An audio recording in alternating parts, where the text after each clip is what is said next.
Hey, what's up, guys? So today we're going to be talking about widowmaker's wireless control settings. I'm not going to be talking about horizontal or vertical that much, except for I would recommend having them the same sensitivity on them. We're going to be talking about the aim assist strength, the aim assist window size, which a lot of people think is a circle, but it's actually a rectangle. I would actually go into that during the video. We're going to talk about aim assist easing, and we're also going to be talking about aim smoothing and aim easing. Also, we're going to be talking about Widow's custom hero setting, which is going to be the relative sensitivity while zoomed, and basically what that means compared to a horizontal and vertical sensitivity. So first, let's talk about the most important part, which is going to be the aim assist window size. In my opinion, this is the most important setting in Widow. Surely, I originally thought this was going to be a bubble, right? But actually what it is, it's a rectangle. And the rectangle goes all the way from the feet all the way to slightly above Tracer's head. We can actually see where it cuts off. I'm going to put a square right now on the screen so you can see it. Right, and that's just only at 1%. If we increase it all the way to 100%, you'll notice that this rectangle now is way bigger around trace. It's going to be somewhere around here to here and to around here. I'll put a square on the screen so that way you can see how big that is. Now, the problem with that is if you have another enemy walk around the same paths as the tracer or close to her. Let's say you are fighting a tank in front of the tracer. The tank is moving up and down, left and right.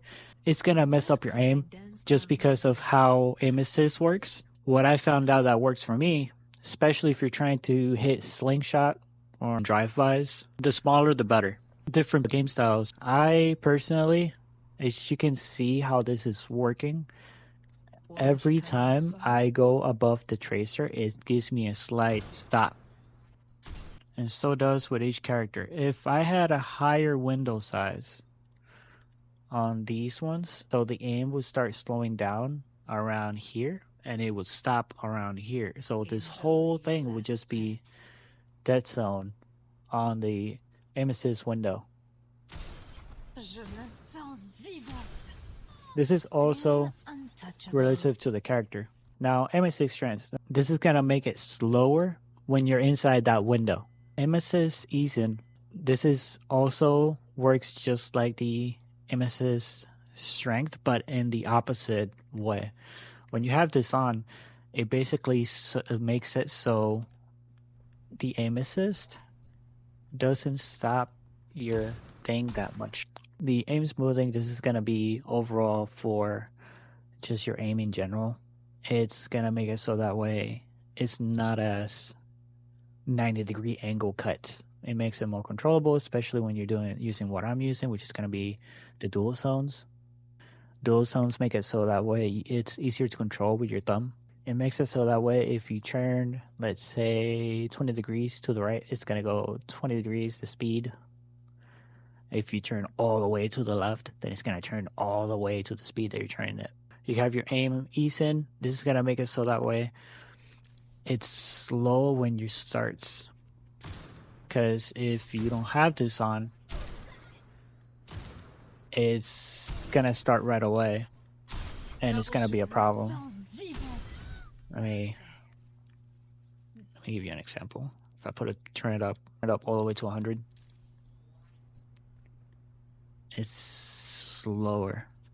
It's not as good, at least in my opinion, when you're trying to turn around. If you're going to have this on, then you're going to have higher sensitivity. I personally like it at 10% because if you take it all the way out, it just feels too clunky for me. I keep it at 10%. Turn off your vibration. It says vibration intensity 100%, but I also have it off. Vibration is a distraction for me, especially when you're trying to make those cuts, especially when you're trying to make those plays. It's just too distracting. And then I did have this on 3, right? What this does, your left stick and your right stick, if I turn this off, my remote starts drifting. It's going to control your drift. I used to have my window at 70. But now I'm having it at 1 because It's basically the character itself. If you have this at 1, it starts where the character starts and it ends when a character finishes. If you want to combine this, make your own settings. Basically, if you're going to have a big window size, turn down the aim assist strength, turn up your aim assist easin, and aim smoothness should always be at 100%.